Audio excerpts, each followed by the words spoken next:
Hello everyone. आज के topic में मैं बताऊंगा आपको कि पॉइंटर्स क्या होते हैं और आप उसको कैसे इम्प्लीमेंट कर सकते हो सी में। ठीक है। पॉइंटर्स क्या होते हैं? एक पॉइंटर्स में आप वेरिएबल की वैल्यू को या उसके एड्रेस को वेरिएबल के एड्रेस को आप कैसे स्टोर करवा सकते हो, और पॉइंटर टू पॉइंटर वेरिएबल्स क्या होते हैं, तो इन चीज़ों के बारे में हम डिस्कशन करेंगे। तो सबसे पहले है एक वेरिएबल। देखो, एक नॉर्मल, अगर मैंने एक प्रोग्राम बनाना है तो मैं एक पॉइंटर का प्रोग्राम बना के समझाता हूँ आपको। देखो, जो पॉइंटर होता है वो हमेशा स्टार स्टार से डिक्लेयर होता है। जैसे स्टार पी आपका एक पॉइंटर वेरिएबल है। ठीक है। अब ये आपका एक पॉइंटर वेरिएबल है और ये आपका एक नॉर्मल वेरिएबल है।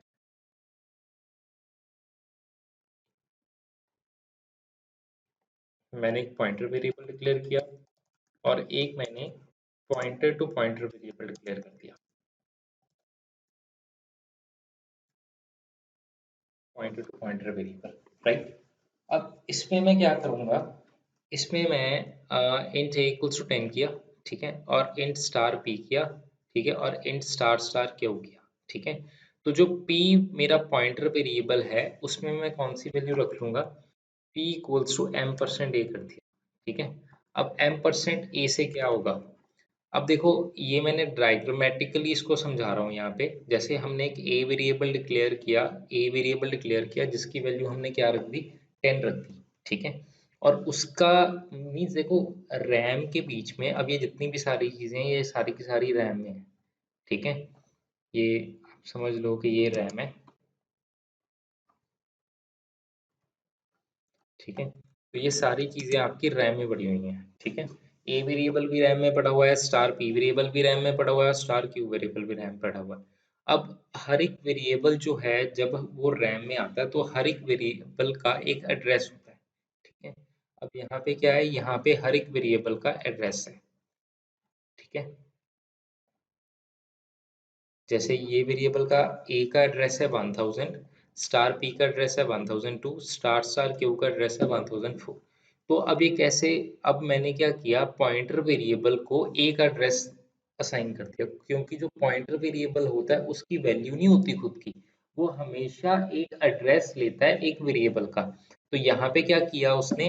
यहाँ पे उसने ए का जो एड्रेस है वो किस में चले गया? पॉइंटर वेरिएबल में चले गया, इसमें चले गया। ठीक है। उसके बाद यहाँ पे मैं करता हूँ q equals to m percent P.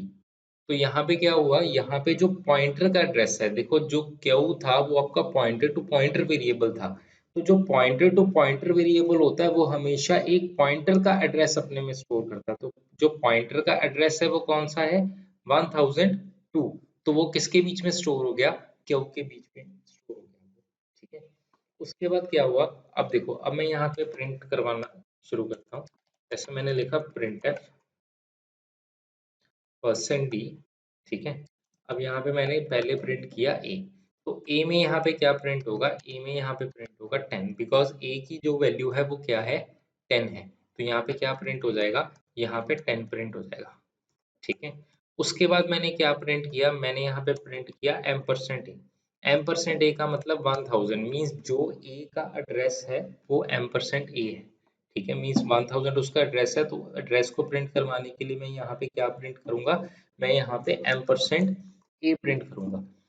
उसके बाद जो नेक्स्ट है वो है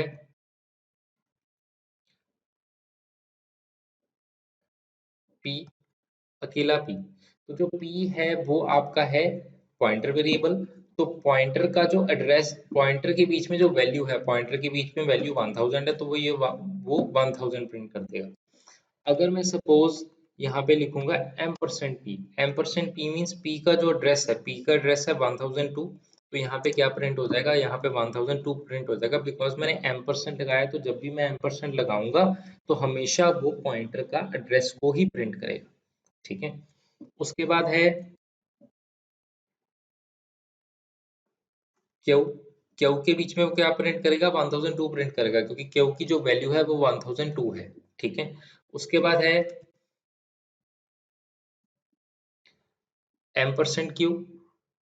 तो एम परसेंट क्यू में क्या प्रिंट करेगा? एम परसेंट क्यू में प्रिंट करेगा 1004, क्योंकि क्यू का जो एड्रेस है वो है 1004। तो वो एम परसेंट क्यू क्यू तो मीन्स एड्रेस प्रिंट कर देगा उसका, ठीक है। उसके बाद है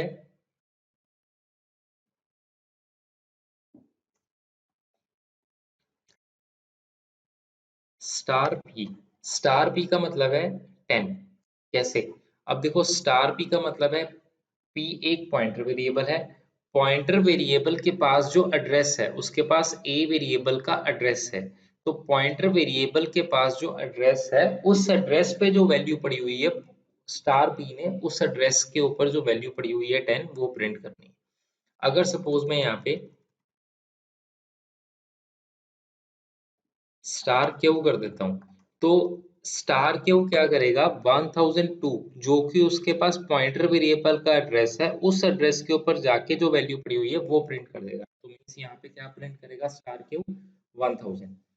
और अगर मैं यहाँ पे स्टार स्टार क्यू देता हूँ तो वो क्या प्रिंट करेगा 10 प्रिंट करेगा, बिकॉज सिंगल स्टार उसका 1002 उसके पास जो एड्रेस है उसकी वैल्यू के ऊपर लेके जाएगा 1000। उसके बाद जो अगला स्टार है वो उस पर्टिकुलर जो पॉइंटर के पास एड्रेस पड़ा हुआ है उस एड्रेस के ऊपर आगे फर्दर जो वेरिएबल की वैल्यू पड़ी हुई है उसको प्रिंट करेगा। तो यहाँ पे क्या प्रिंट हो जाएगा 10 प्रिंट हो जाएगा। तो ये बेसिकली एक पॉइंटर का स्ट्रक्चर है जिसमें हम एक पॉइंटर वेरिएबल को एक नॉर्मल वेरिएबल का एड्रेस एलोकेट करवाते हैं और पॉइंटर टू पॉइंटर वेरिएबल को एक पॉइंटर वेरिएबल का एड्रेस स्टोर करवाते हैं उसमें, और उस अकॉर्डिंग हम यहाँ पे इसको प्रिंट करते हैं। अब सपोज टू नंबर्स की एडिशन करते हैं पॉइंटर्स के थ्रू, two numbers addition with the help of point.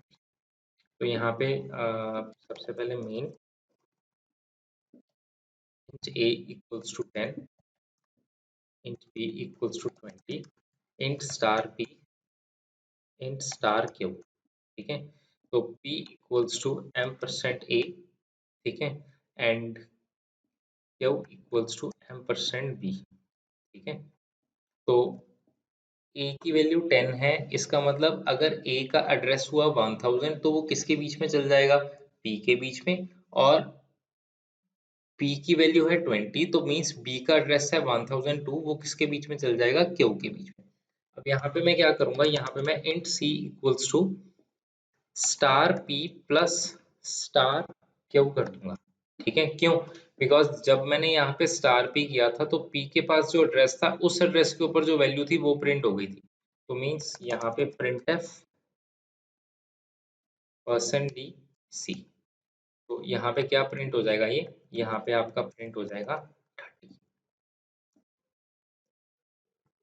ठीक है। तो ये हम दो नंबर्स को एडिशन कर सकते हैं with the help of pointers, ठीक है। आई होप आपको क्लियर हो गया होगा पॉइंटर का टॉपिक।